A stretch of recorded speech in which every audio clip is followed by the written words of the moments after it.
Let's deal with the valley. We'll scale the same. Don't you know you got wild blood running through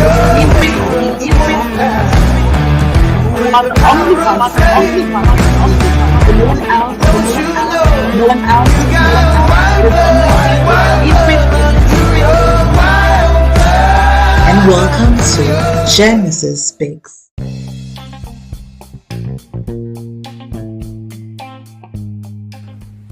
Welcome back to another episode of Genesis Speaks. My name is Ndimane Rapurin. I'm the host of Genesis Speaks. Well, last week we spoke about toxic positivity. Yes, that's my guest co-host. I don't know, it's been my guest co-host for some time now. I think it's going to be permanent. I don't know. Anyway, so we talked about toxic positivity. And yeah, Njabulo, how are you? I'm doing great. I'm just still kind of reflecting on that discussion we had on toxic positivity. Mm-hmm. And I'm very excited about this week's topic leading from that. Exciting. Well, this week we are going to talk about toxic spirituality. Do you maybe want to give a background of what toxic spirituality is all about? Okay, toxic spirituality, much like how toxic positivity can be a kind of approach to positivity that removes you from the reality you're in. Mm-hmm. Toxic spirituality has a lot of those same flaws, those same errors, where it is a kind of focus on one's spiritual self and spiritual identity that separates you from basically yourself, and your own needs, your own wants, and a lot of the material conditions that you face. That's quite interesting. I think that's going to be quite an interesting topic to explore today. And just before we can, go into the first segment of the show, I think we should have a mini chat, just, catch up and, just to get the juices flowing. So how has your week been? Oh, my week. Ooh, like full honesty. My week has been, I don't want to say necessarily challenging, but it has definitely pushed me outside of my comfort zone in a few ways and taught me the importance of always being willing to be uncomfortable. Yeah. Growth is never an easy thing, and growing pains come with the territory. You have to be constantly ready to be uncomfortable. Mm-hmm. Well, the foundations of this podcast, while it was still the Evolve Talk, even now it's becoming the best version of yourself, and that's also the line we use also on Youth Evolve as well, the organization that I founded. Becoming the best version of yourself begins with you being uncomfortable. So you have to be uncomfortable, make uncomfortable decisions, and then that's when things start happening for you. So I think it's going to be quite interesting to have this topic. I mean, this topic of toxic spirituality as spiritual. We also have spiritual topics that we explore as well.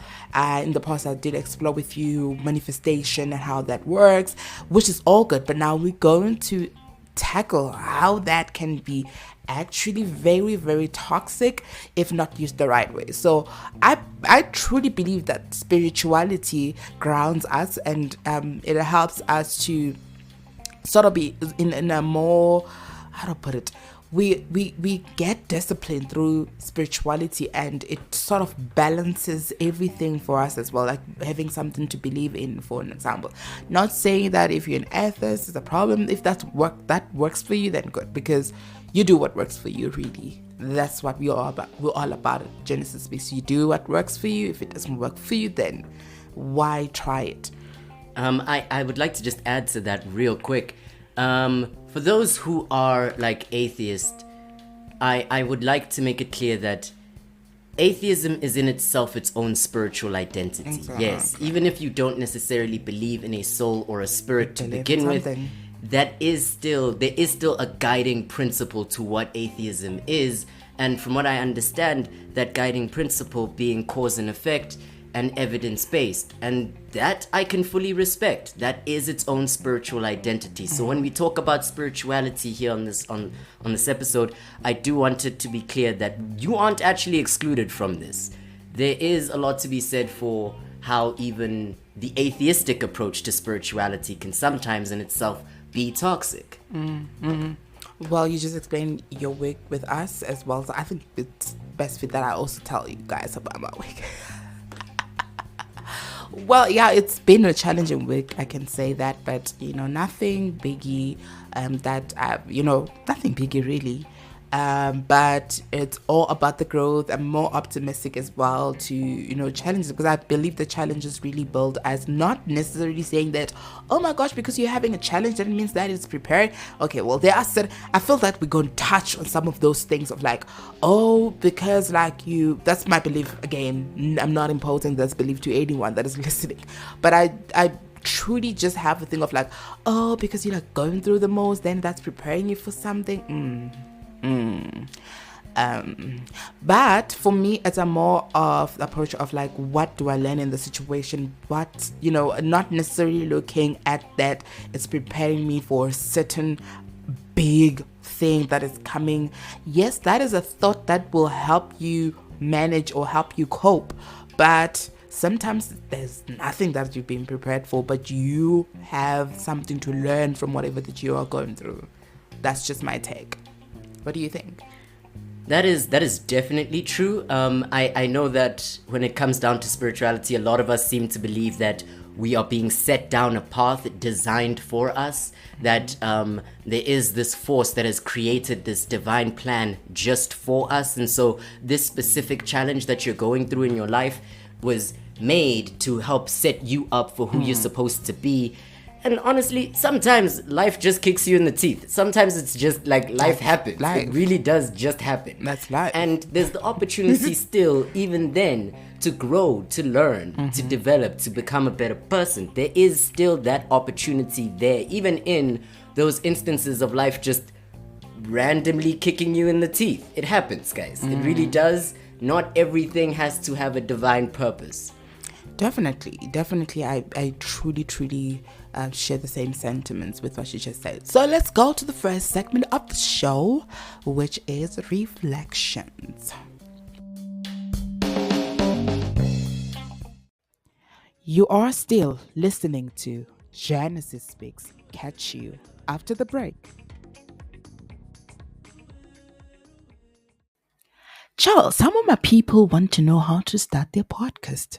Have you heard about Anchor by Spotify? Tell me more. It's the easiest way to make a podcast with everything you need all in one place. Please explain.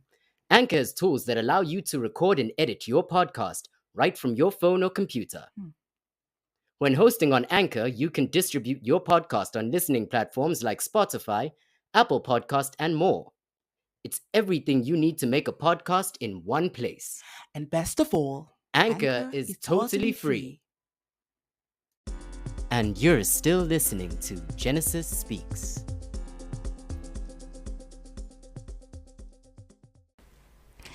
Welcome back, guys. So, reflections. Today we're reflecting on toxic spirituality, and I don't know if you want to start with your reflections this week. I want it to be clear, né? I started with the reflections last week, but I'm willing to start again now. Oh, okay. Because how we do nowadays? Oh, okay. I'll start. Okay. So this kind of goes back to I had a gap year, which was incidental and entirely by accident, not by choice. And I remember a few people in my life being, kind of imposing this kind of optimism about the situation of not really knowing what I'm supposed to be doing with my life right now. Talking about how I have been spiritually prepared for something, that, no, this is part of my journey. Like I was saying earlier, that the getting kicked in the teeth and being told it's part of the plan. And there I am sitting there thinking, was it really? I mean, sure, I can say that there was at least one small thing I learned in that, and that is if you have a plan, have a backup plan. But beyond that, not really. No, the entire year spent doing nothing, I did not grow in any meaningful way as a person. And I don't really know how to say that it was a spiritually transformative time. It wasn't. And a lot of my attempts at pushing towards this spiritual growth and development had me feeling by the end of that gap year emotionally drained because I had achieved nothing. There I am thinking, no, this is my time. I'm going to become this new version of me, this better version of me, and it just doesn't happen. And it doesn't happen that quickly, that easily. It just didn't happen. And there I was feeling more and more, how do I say this, disappointed in myself. And it's very easy for, when talking about things like manifestation, when you focus on this goal and you're looking at it constantly, trying to call it into being, and you don't get there, then what? What does that do to your self-esteem? And it really was kind of a crushing experience for me. Well, that's quite interesting. I think mine is a bit long because that's why I said start. I think people who have been listening to the podcast have sort of a picture of me and what I believe in, or what I believed in, like a transition of my beliefs from the beginning of Genesis Speaks up until now. So I've been a really diehard Christian, and for that I really am still grateful for the lessons and the discipline that came from me being a Christian. After being a Christian, I then I don't know, I started to explore with spirituality that now I need to be more I need to find out like other ways to be spiritual, because I feel that there's something missing with the religion itself, but not necessarily the religion itself, but I think the people in the religion, that I was more concerned with how the people in that in Christianity behave, fake and so I think really living Christianity was never really because of entirely the whole religion, but it's mostly because of the people in the religion. And I felt like, I needed something that I can connect more to myself and understand myself more. And it began with me saying that I need a relationship with God. I can't just be in a space where I'm just like believing in God, doing everything God says I must do in the Bible, But now I needed a relationship with God. But little did I know that needing the relationship with God is actually needing a relationship with myself, connecting more to myself. So I had an understanding that, having a relationship with God for me meant that I needed a relationship with myself, having to understand myself. But now how that became toxic in the sense is that I now started believing the fact that, now, what is happening now, it's preparing me for bigger things, it's preparing me for more, and how the Christian people say, this is preparing you, this is the mountain, like after this, there's going to be more. And after that, I was like, when I realized that, I'm like, but I started having a problem with the God I was believing in, that, you are preparing me for something, but where is this something that you're preparing me for? Where is it?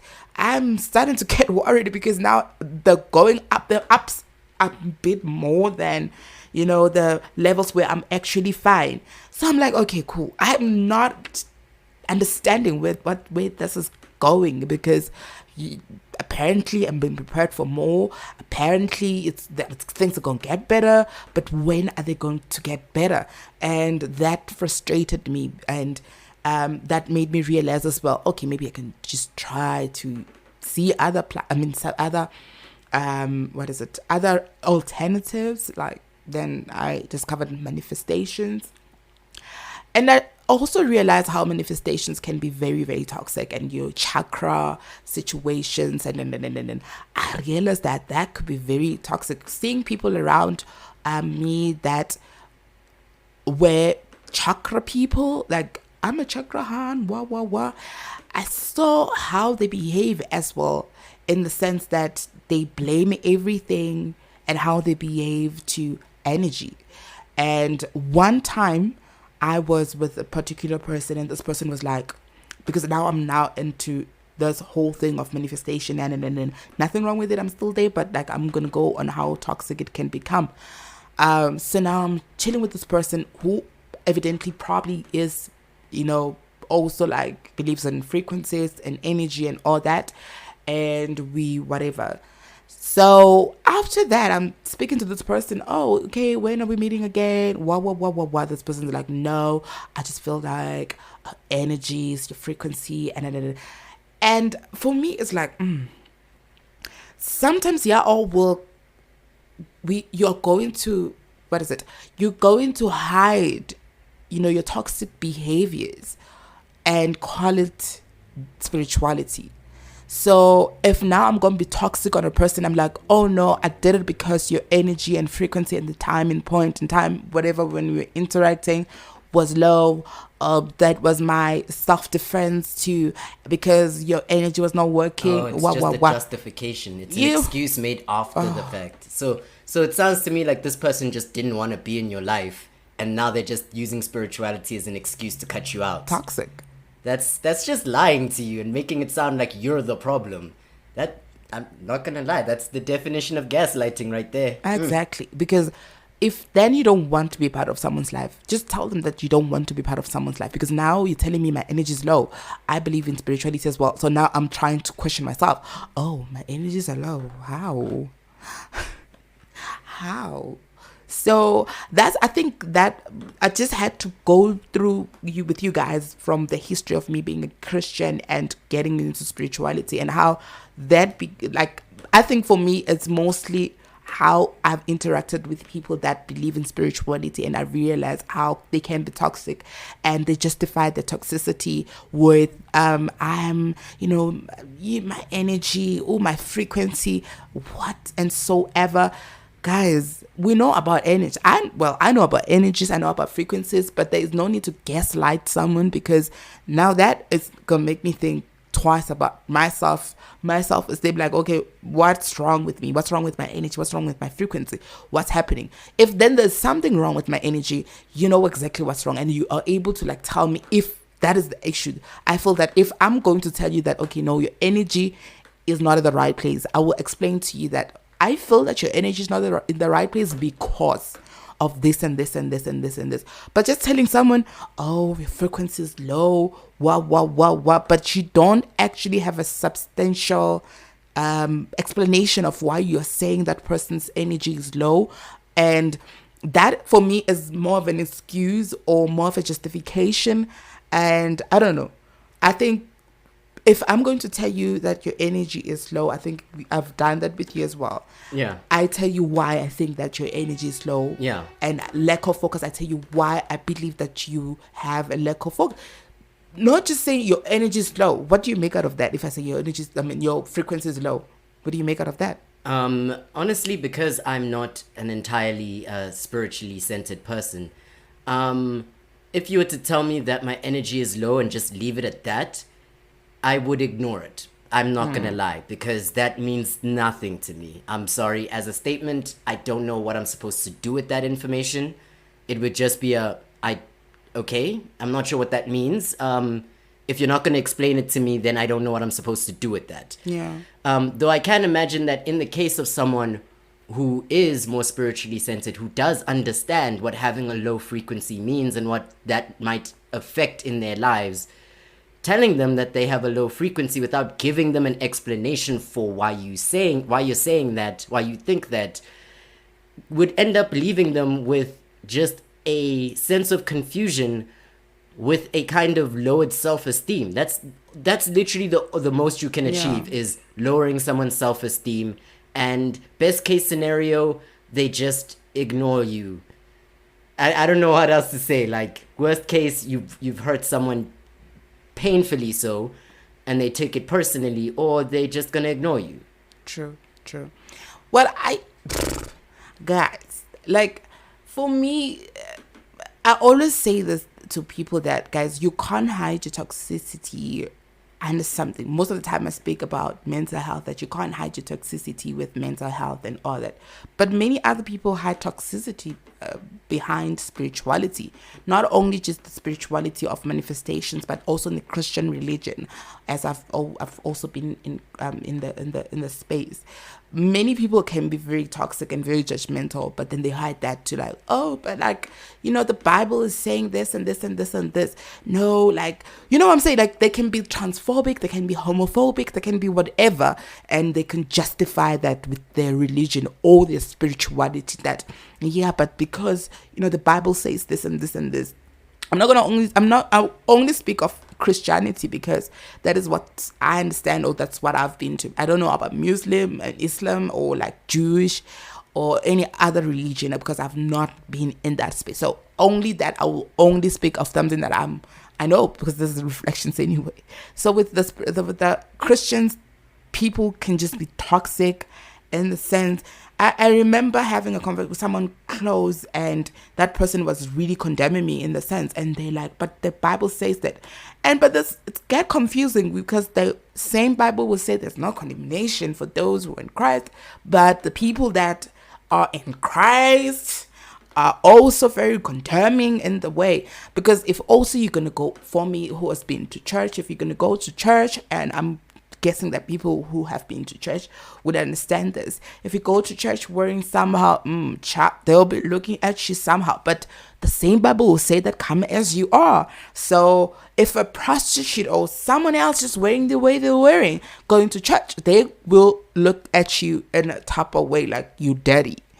You're not supposed to be, in a kind of way. The look that they're gonna give you. So that is toxic. And I don't know. That's my reflection with toxic spirituality. I kind of just wanted to add to the discussion on organized religions having their toxic traits. I also am not particularly familiar with Islam, but there have been notable problems with Islam in 2022 with the Iran protests over the killing of a woman for not wearing her hijab correctly. Oh my God. And this was done by the police. An entire task force created to police women and morality. And surely we have to recognize that this is trampling on human rights being justified through faith. And that's toxic, guys. It's taking something that is inherently cruel and unhealthy, that being the trampling of human rights, the removal of human rights, the restriction of human freedom, and justifying it using your faith. That is, I'm not saying that Islam is inherently toxic. I want that to be abundantly clear. I am not in any way condemning the faith itself. I am condemning the Iranian state's current interpretation of it. In simple terms, we're not condemning any spirituality or religion. It's the toxic behavior that comes with you in that specific belief that you have. Using your belief to be toxic. That's what we're talking about today. Yeah, just want that to be clear. It's how you approach your belief. Mm-hmm. Well, I'm going to check out. We have an article that we found here online. Which did I use? Okay, found it. We found it on the Forge Medium. So this article was written by, let me just quickly, Lee McKay-Doe. She talks about what toxic spirituality sounds like from her own perspective. So we're just going to look at this and just also reflect on that. So she just, in the beginning, can you just maybe summarize the first part of the article for us? Not read, but Okay. So she basically tells us her reflection, basically. And her journey starts more or less with just kind of self-help stuff, right? And she then discovers manifestation as a technique, right? And starts shifting from simply self-help to self-help combined with spirituality. And the more she continues, the more she starts realizing that there's something not quite right about the culture around spirituality and self-improvement. As she's going down, she starts realizing that a lot of the people, the public figures who front spirituality and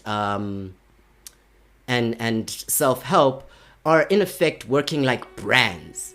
And as brands, they have an image to protect. And so one of the things that they effectively would end up doing is trying to convince you that if it's not working for you, then you aren't doing enough. You need to push harder.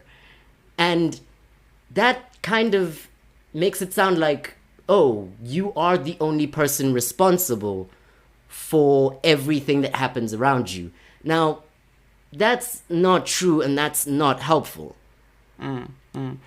Well, I also think this also takes me to how, because I personally, for those who know me, I don't like motivation speaking because I feel that it's useless. Because if I'm going to have a motivation speaker for like about that moment, I will like be hyped up about whatever they're telling me to do. Go get up, go get that dream. What. After that, I'm tired. So I was never really a fan of motivation speaking. Hence, I came up with Youth Evolve because I was also like trying to. It's mostly based on my high school experiences, as I said before in the past episodes, and for me, I feel that, that whole thing when, people like at school, they would bring motivation speakers or people talking about how it was hard and then they had to like, what. It motivated me for that moment. And after that, we're back to square one. So I was never really a fan of that. But I've also realized the emergence of influencers, celebrity life coaches. It's so big. It's a big business right now. Someone telling you that, no, I made 1 million and I want to teach you how to make that. You are the product because he's teaching you how to make 1 million. Think about it. And you pay. Yeah, you're gonna have to pay for his class. So you are the product because you're paying him. You are the reason why he's making the million. So I've seen that a lot. Like writers as well. It's a big business. Life coaching, it's a big business, and I have nothing against it. It's just not for me. I have nothing against. If you're a life coach and listening to this, I have nothing against you, honey. But get your money. Get your bag, baby. So, anyways, Njabula just summarized. So I'm gonna read the subtopics and then we discuss them from the article. So she, after everything, she says this type of thinking isn't just helpful; it's toxic. And here's what it sounds like. So it sounds like you are 100% responsible for your own circumstances. You just mentioned it from the summary. Most of the time, with life coaching and when I've really seen this thing, like I've seen it online when you start searching how to, get even manifestations. Already YouTube has this algorithm thing. Obviously, when you're checking online, Google, whatever, it's going to show you things that you want to see at that point in time. Someone say, I've made 1 million because they know, okay, you've been checking that because you have money problems. So someone is telling you can make money instantly. And that they kind of make you, I've listened to some of them, and they kind of make you feel like you are 100% responsible for everything. And we don't actually look at the circumstances, because also that person can say, okay, I made 1 million, whatever, and they have a valid way they made 1 million, but it's not going to work for me because of different circumstances. We're probably in different countries, we're probably from different backgrounds. And I also hate this concept. Let me actually, I remember it now. I had the concept of that we all have the same 24 hours. Ooh, okay. I'm gonna get back to that. The we don't actually have the same 24 hours, and that's an actual fact, guys. Which can be very easily explained. But I'll get back to that. What a lot of the self-help people and spiritual coaches will try and get you to believe is, in effect, you are in control of everything around you. You aren't. Now, if you're not in control of everything around you, how can you be responsible for everything around you? How can you create any and all circumstances for yourself if you can't control for 100% of the things around you?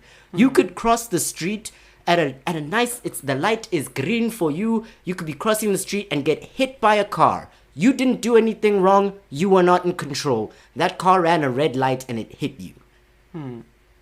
You aren't in control of that. You are not in control of 100% of the things in your life, so you are not 100% responsible for your circumstances. That is just not true. So, like on the article says, we don't live in a vacuum. We live in a society that grants different people different levels of power and privilege, believing that all humans are equal. Okay, we're going back to the 24 hours. We don't have the same 24 hours. A lot of motivational speakers will tell you about how much you have equal. We all have the same 24 hours, and you can do something in that 24 hours. You can be productive in that same 24 hours that you were granted. No. The reason why I don't think we all have the same 24 hours, yes, we have 24 hours, all of us in the world. True. But we're not equal in the sense that our 24 hours are not the same. In the sense that we don't deal with the same issues, we don't have the same lives, we have different lives altogether.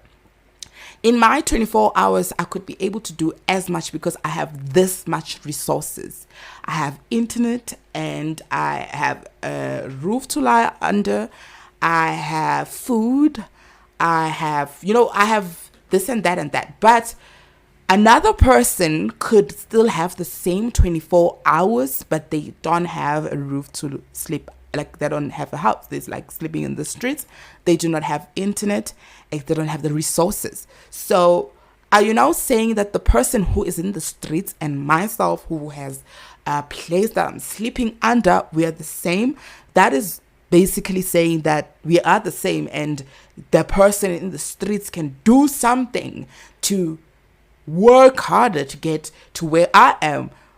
Reality is that we are far apart. Yeah, they can't do in 24 hours what I can do in 24 hours. Someone in the street can't do in 24 hours what I can. And I know this is going to seem like a bit of a hyperbolic example, like a bit dramatic of an example, but I think it is an apt and important one to discuss.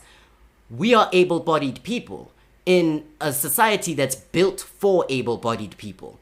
So, hey, let's be honest, simple tasks themselves for someone who's disabled might take longer. And that might consume actual time. This is what I meant when I was saying earlier that, no, we literally don't have the same amount of time in a day. Because some tasks for some people will actually take longer. Definitely. So it says, and equally able to change their lives. So I'm just continuing from that sentence. We are equally able to change our lives, but we are not equal. And the time in which we have is not equal based on the resources and where our backgrounds and our circumstances, which are different. So let's not say everyone is equal and whatever. Also, when you see someone says, oh, I made 1 million and whatever, I also look at your background as well. You are talking from a different background from my background. So if now I'm going to compare, because now a lot of you guys, a lot of us, I would say a lot of us, because I've been a victim of that as well. You find yourself beating yourself around because you have someone your age who's saying, no, at age 22 or age whatever, I was able to have my first million. And this is because I worked hard.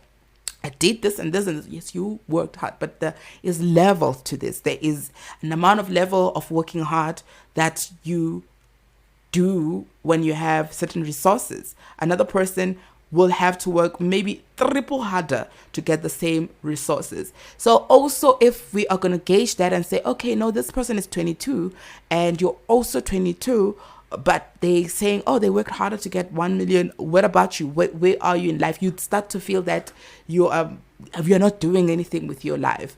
But truth be told, there's privilege to this that played the role. Could be the skin color that you have, could be the background that you were raised in, could be any other thing, really, but we're not equal. And actually, speaking to that, I think the one that tends to be the most valuable in a lot of these stories, and people do not give enough credence or credit to this, is social capital. Like, it could be something as simple as this guy's dad knows someone in the business who helped them get started. Definitely. Like, I don't have those connections, so like, what am I supposed to do? Definitely. So it also comes back to the thing of like this. YouTube is a bit messy. So I was telling a friend of mine once we were like looking for work, and my friend kept on talking about, because at the time this friend was working, so this friend kept on talking, friend, look at the option of teaching in China. I've seen people in the videos talking about teaching in China, and it looks very valuable, and you know what, you make money and what, and I'm like, cool. But then I started doing the whole process, and I realized how much there's a lot that is not being said with the YouTube videos. A lot of them don't really tell the truth because they are influencers, right? They just want to make them numbers. They'll make it look very simple and make it easy that, oh, you can just get a job in China and, you know, your life you'll be good, like teach in China, what. But I realized that it requires capital, it requires money, which I didn't have at the time.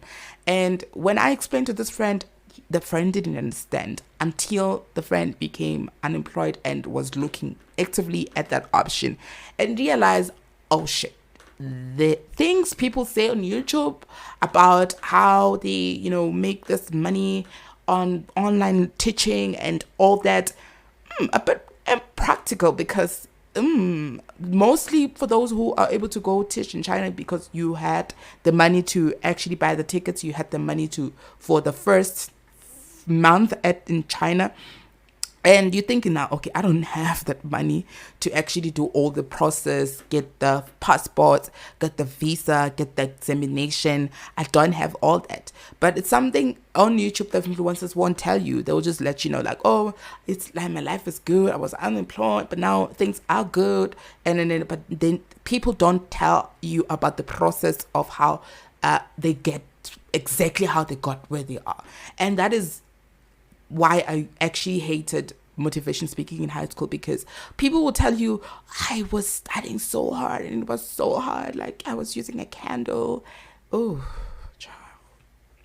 Okay, maybe you used a candle, but you're not going to tell us that you had a connection to get you that job. So that is the disconnect that I always see.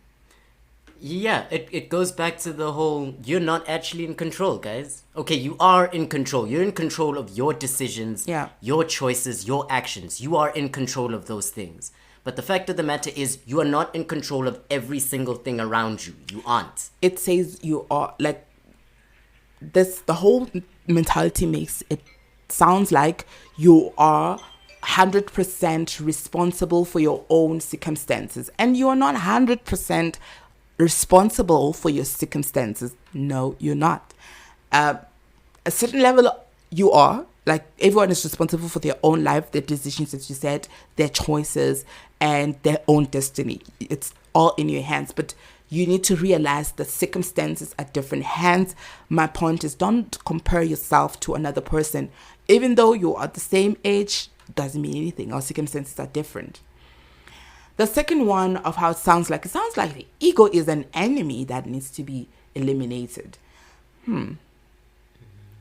So she says, in my work, I've seen the rise of the term ego as the catch-all for spectrum of defense mechanism, emotion felt, experiences, and unmet human needs. So she says, in this context, the ego is something to be conquered, which means by extension that all those feelings and needs are potential failing and roadblocks on the path to an enlightened self. So it says that she also says that you are encouraged to pit yourself against another part of yourself and overpower it. And then she goes on to say that this can be incredibly harmful, not to mention futile. A more compassionate, healthier response is to try to understand these different parts of yourself and honor them. I think I can kind of understand this one. It does go. This one I can definitely see a lot in Christianity as well.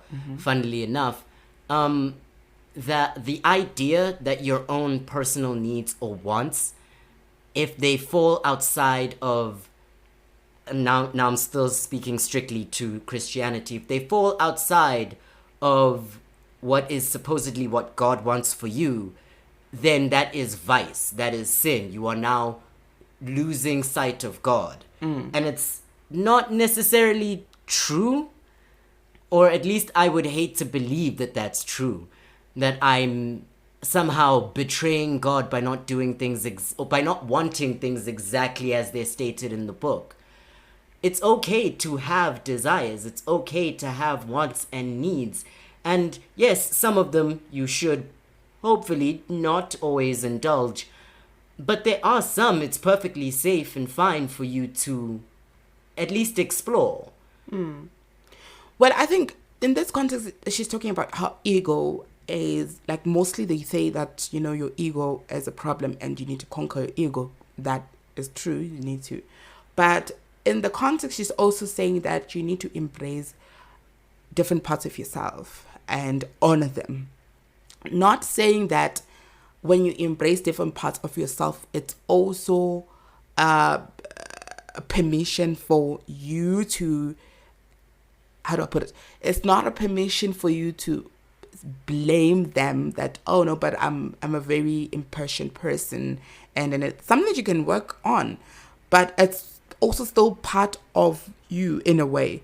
It's part of a human being, like that's part of your nature as a person. But okay, let me put it like this. I'm not going to be saying that you need to say, oh no, I'm impatient and that's just who I am, and you're not willing to change that.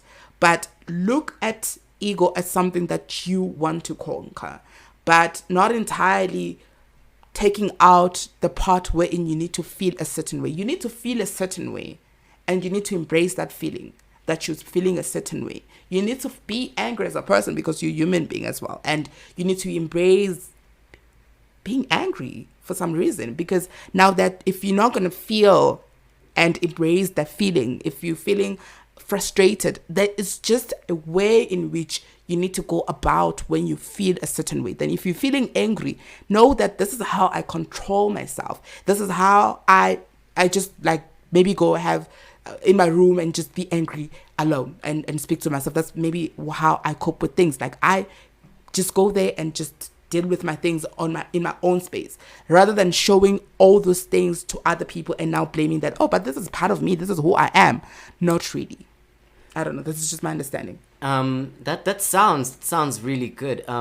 Like, that makes a lot of sense, because a lot of what tends to get associated with ego is your personal feelings. And now you're being told that in a lot of these life coaching sessions, you're being told that you need to learn to move past those emotions. You need to move past them. And a lot of that is just ignoring it.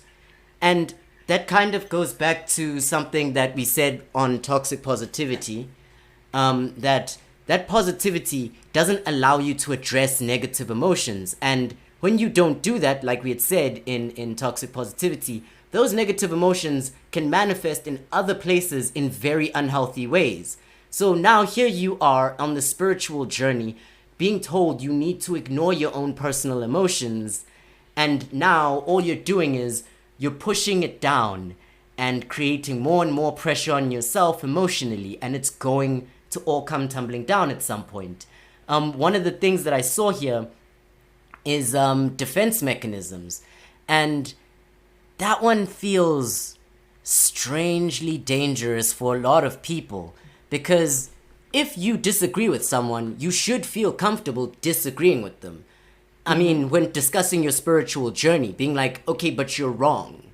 You should feel comfortable being able to call to question the legitimacy of a claim being made about your spiritual journey. It's your journey. And if you aren't able to do that because you're being told that's your ego getting in the way, then that's more someone dictating to you how you're supposed to live your life. Like, that feels dangerous. I say very honestly, always be hesitant with people telling you that your ego is in the way. Like, just be hesitant. I'm not saying ignore them completely. There might actually be aspects of the defensiveness or possibly even emotions that are in the way of your journey. That might be true, but just question it. Like, really question it. I think for me, it's the thing of you need to know how to deal with your bad side, because I don't know if you know that mental health thing. I don't know what you call that thing, the black and the white thing. What you call that thing? That represents mental health. Not sure what you're describing. There's that sign that represents mental health. It's like black and white, and they say the white side represents your karma or whatever, your good side, and then the other side represents your dark side. I'm not sure. Oh, that sounds like you're describing the yin and the yang. Yeah, I don't know what it's called. It's called what? The yin and the yang. That sounds like what you're describing. Yes, it's probably. Let me just quickly. How do you write? Okay, yeah. So that's. I don't know if that's this exactly. Oh, okay, yeah. Yeah, no, I know the symbol, yeah. Yeah, so what I've heard about the symbol, I don't know much about it, but what I've heard is that the other side is your good side, the other side is your bad side in a way. And I believe that in all of us, we do have a good and a bad side. And all the sides are equally, need to be embraced. You can't just be a good person, but also there is a way in which to deal with your bad side. Anger is something that, you know what I'm saying, it's part of you as a human being. We can get angry, we can get irritated, but it's about how you deal with your anger. It's about how you deal with, frustration. You need to know how to deal with it, but not saying you shouldn't feel frustrated. You should just not feel, angry at all. And but then there's a way that you need to work around how to feel that. Ego as well. There's a way to work around that. I just want to end with this Chinese proverb that goes, it's the object closest to the light that casts the tallest shadow. Now, just imagine you have a candle in a dark room. If something is sitting in the corner, in the darkness itself, it doesn't cast a shadow. But the closer you bring it to the light, the longer its shadow becomes. This is in effect to say that the more we seek light, the more apparent the darkest sides of ourselves become. Yeah. Don't go chasing the purest version of you. Don't go looking for all of the most virtuous sides of yourself, because I promise you, you are going to see some very nasty things inside of you. Definitely. So the next one, it says that it sounds like you're reacting with anger. Reacting with anger is a sign you need to do more work. Well, so she says that if you experience an injustice or a personal attack, it is natural to feel anger. And that's what we were discussing, that it's a very natural thing to feel anger. So also she says that to deny someone the right to feel angry is to suggest that they need to look within to change something. That is spiritual gaslighting. That is... This goes back to what we were saying before. Exactly. It's... If someone's convincing you that, okay, you don't have... Effectively, you can't be trusted yourself to manage your own feelings enough with your own spiritual journey, then once again, they get to tell you whatever about your journey. They're controlling you now. This is very abusive behavior, guys. Like, very seriously, you need to understand that. She also goes on to say feeling anger is not harmful, neither is sharing what we feel it is. It may make someone uncomfortable, but it doesn't make it wrong. We should remain curious about our anger. Anger, especially in the face of injustice. unlocks our empathy.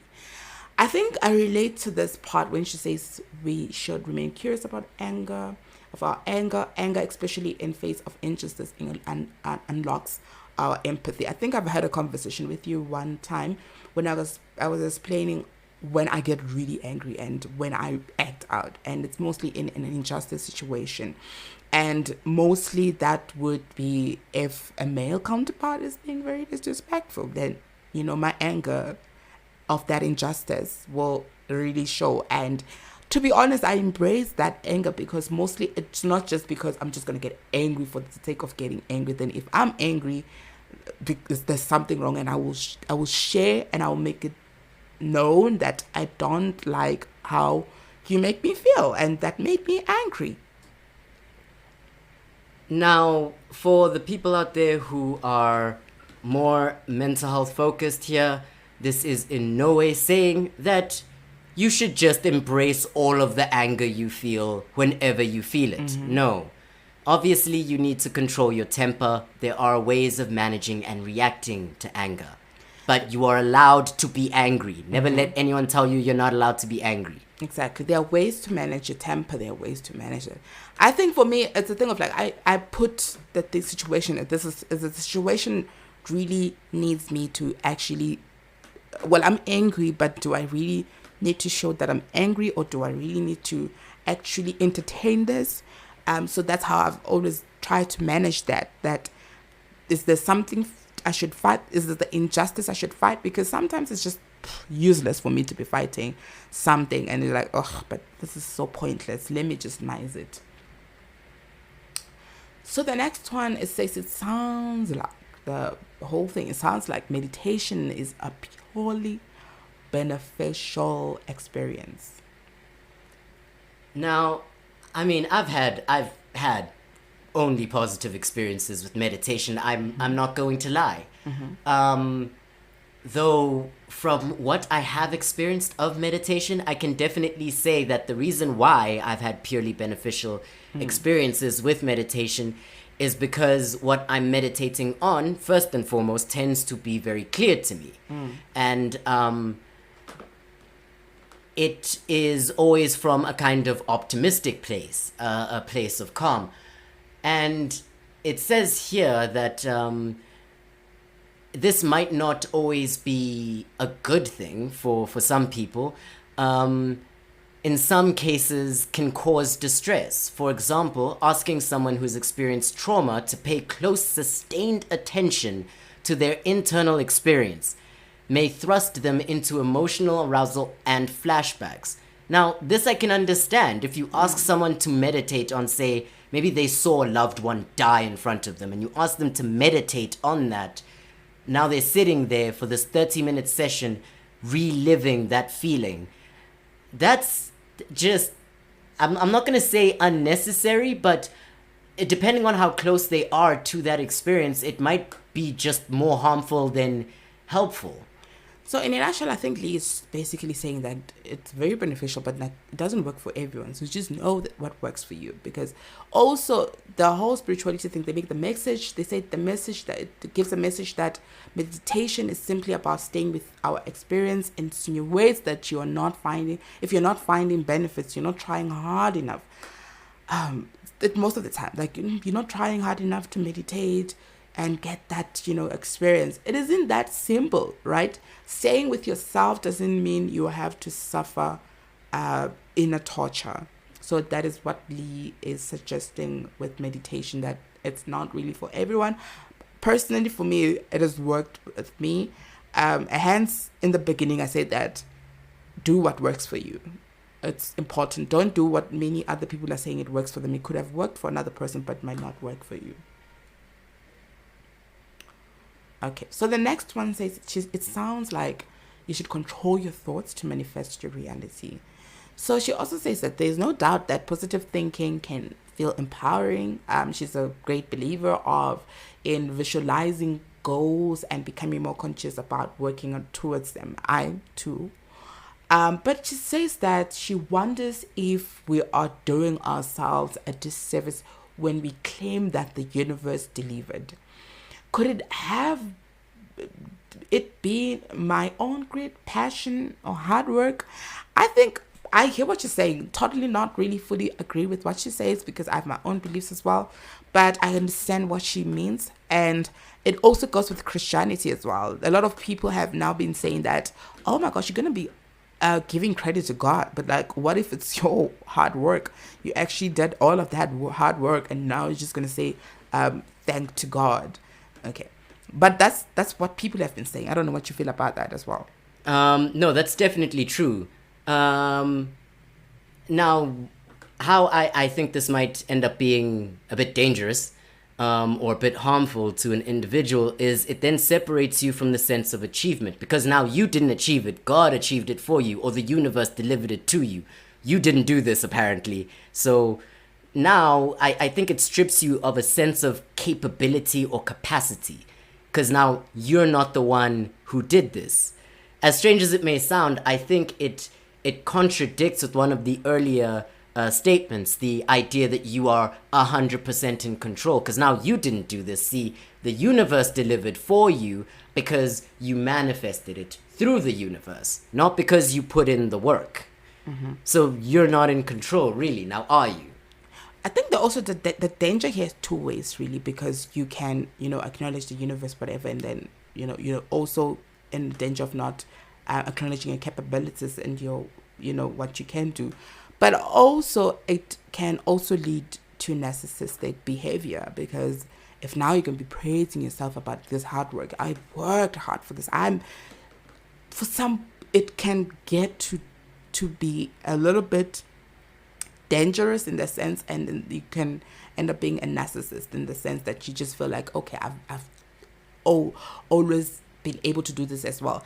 And it also puts you in a danger of not acknowledging people that helped you get where you are as well, because also it's not only your hard work, right? Oh, yes. It's not only about the hard work that you put in. Yes, you put the hard work. It also goes back to what I was talking about the YouTube people talking about how they worked hard to get there, but behind the scenes you had a parent's post sponsoring you for that, but now you're gonna tell people that you worked hard for that. Wow, that is actually a very important one right there. Yeah, it's not acknowledging everyone else who was part of your journey. Because now it's the universal God, and if you remove the universal God, then it's just all you, and you did this yourself. Like, let's for a moment acknowledge the journey you actually took to get where you are.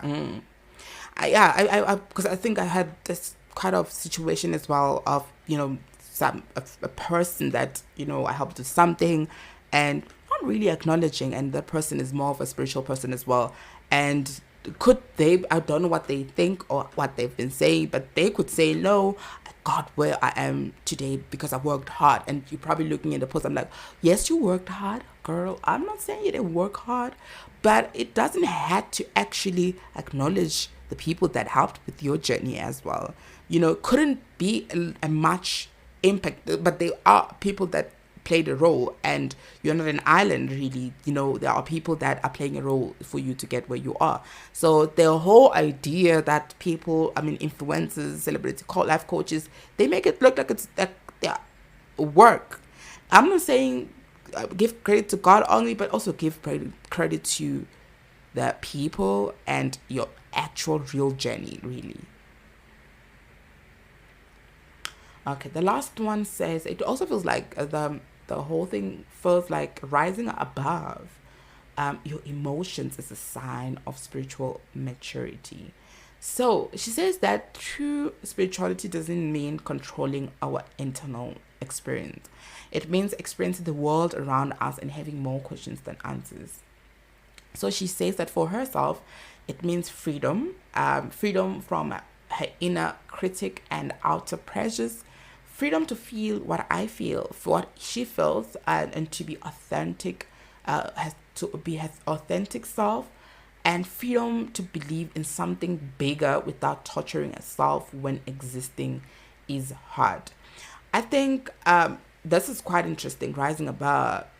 It's like, I don't know, it's a quite interesting one, because for me, it also goes back to what I was mentioning on how people actually the danger of, yes, you have to acknowledge your hard work and the capabilities and all that, and rising above and all. But the disjuncture of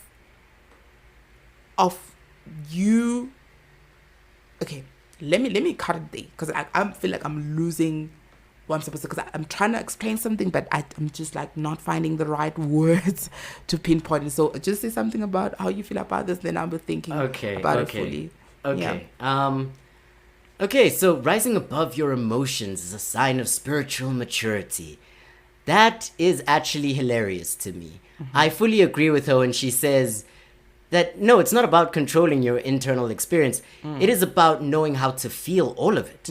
Yeah, you're supposed to feel it. That is spiritual maturity. So if you feel excited, yes, feel the full breadth and depth of that excitement. If you feel angry, feel it.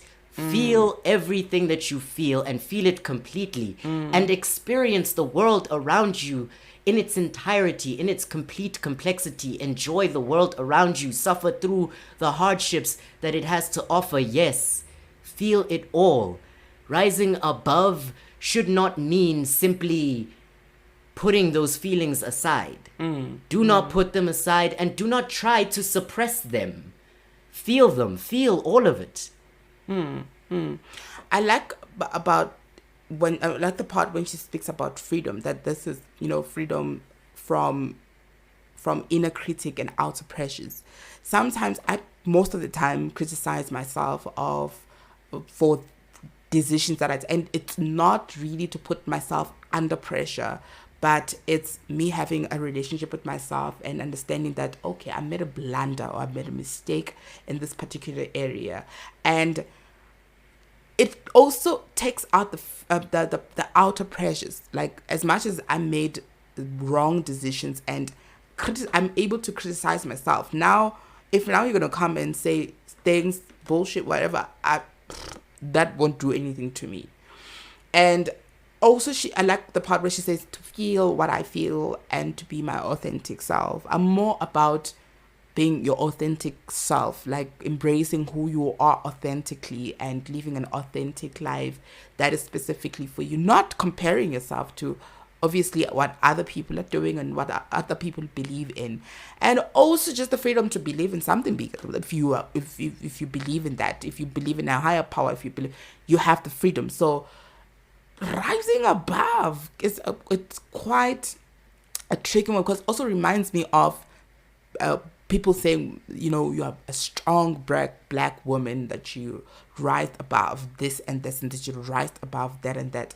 It's a bit dangerous, because it makes it takes away the freedom for you to actually feel pain, because you're told you're a strong black woman, and you can't now feel, you're not supposed to feel hurt. You're not supposed to feel a type of way because you're strong. And the worst part about that is it goes back to the example you're bringing up now. It goes back to what we were talking about earlier. That would create anger in the face of injustice.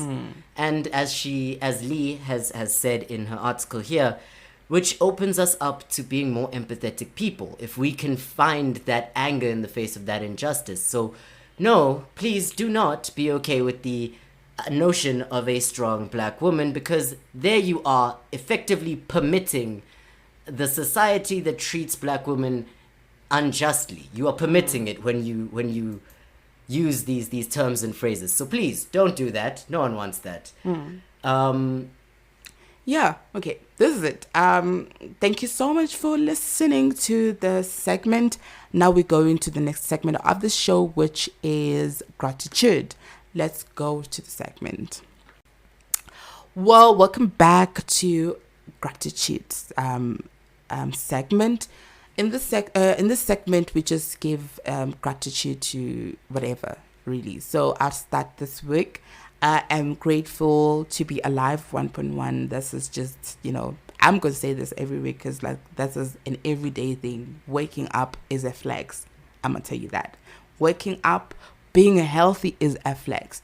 Most of the time, we find ourselves in situations like we are healthy, but we don't really acknowledge that being healthy is really a flex until you find yourself in a hospital bed or being sick and ill and all that. But now I'm grateful to be in good health, and I'm grateful to be alive. Really, I have no much to say up this week, but those two, I'm grateful to be alive, because that means that I have an opportunity to change my today. And I was just explaining earlier on, not online, but like with someone I was speaking about, that today is a present. I think I've also had an episode about today being a gift. Today is a gift present.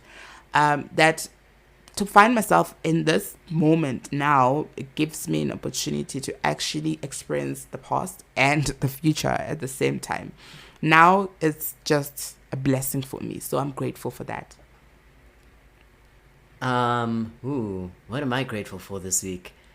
I'm also grateful to be healthy. No, honestly, genuinely speaking, I am grateful to be healthy. This is gonna sound a bit strange, but I have become uniquely aware of my age, and I'm grateful to be young. I know it sounds very weird, but I'm grateful to know that I have so much life ahead of me. That's honestly one of those things I think for a lot of us under the age of 30 we take for granted, eh? We miss that we still have so many opportunities ahead of us. And I am grateful to have had the opportunity to get in touch with the side of myself that I had long since thought had died. I'm grateful to have reconnected with that side of myself, and looking forward to getting to know that part of me. That's good. Well, thank you so much for listening to Genesis Speaks. Do catch us next week with another episode of your favorite podcast. Like, tell us what you think. Tell us what you want to hear. We look forward to hearing your thoughts and what you want us to talk about as well. We sign out. Bye. Bye. And you're still listening to Genesis Speaks.